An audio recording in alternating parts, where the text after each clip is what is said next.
Chapter 12, Section 3, Progressives Fight for Social Reform.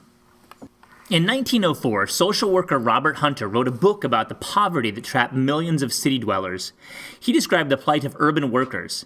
In the main, they live miserably. They know not why. They work sore, yet gain nothing. They know the meaning of hunger and the dread of want.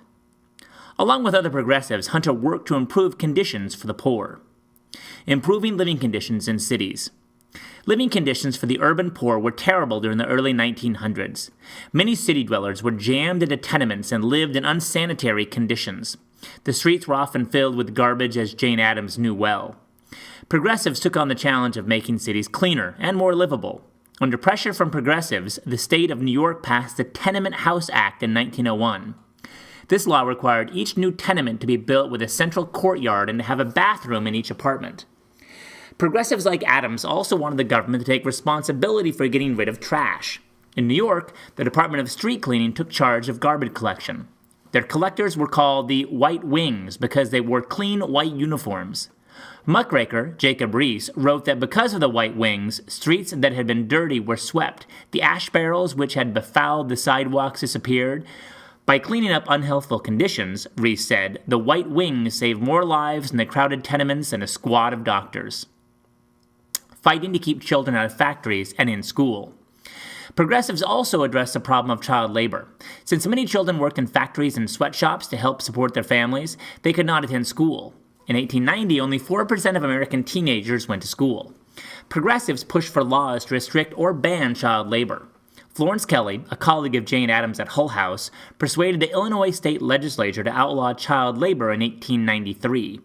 In 1904, she helped found the National Child Labor Committee. Addams also served as a board member of this organization. By 1912, the committee had convinced 39 states to pass child labor laws. These laws prohibited children under the age of 14 from working. Some also limited the number of hours that older children could work. The decline in child labor meant that more children could get an education, thus creating the demand for more schools. In 1870, there were only 500 high schools throughout the nation.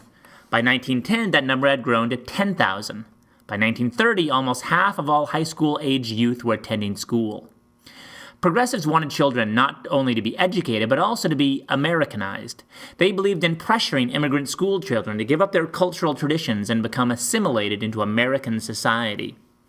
Progressives also protested the treatment of children by the criminal justice system.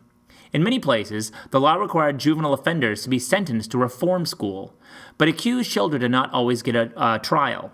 Even if the children were not convicted, they might be sent away for rehabilitation. In addition, destitute children living on the streets were often treated as juvenile offenders. A number of progressives tried to identify and address the causes of juvenile delinquency. One of these reformers was Judge Ben Lindsay of Denver, Colorado. Like many progressives, Lindsay believed that juvenile offenders were basically good, but that their surroundings led them astray. If their living environment were improved, he argued, delinquency would disappear. Lindsay also thought that promoting good relationships between troubled youths and fair-minded judges would help young delinquents. Lindsay and other progressives advocated creating a separate court system for juveniles. In 1905, only about 10 states had juvenile courts. By 1915, all but 2 states had them. Improving conditions in the workplace. Progressives had mixed success in helping adult workers. A law passed in New York to limit the number of hours bakers could work in a week was struck down by the Supreme Court in 1905. In Lochner v. New York, the court ruled that such laws interfere with freedoms protected by the 14th Amendment. The right to purchase or to sell labor is part of the liberty protected by this amendment, wrote Justice Rufus Peckham, unless there are circumstances which exclude the right. Efforts to protect women fared better, perhaps because most men believed the weaker sex needed special protection. In 1908, the Supreme Court ruled in Muller v. Oregon that states could limit work hours for women. As healthy mothers are essential to vigorous offspring, the court ruled, the physical well-being of a woman is an object of public interest and does not conflict with the due process or equal protection clauses of the 14th Amendment. Reformers also pushed for legislation to provide benefits to workers who were injured on the job. By 1916, almost 2/3 of the states had workers' compensation laws.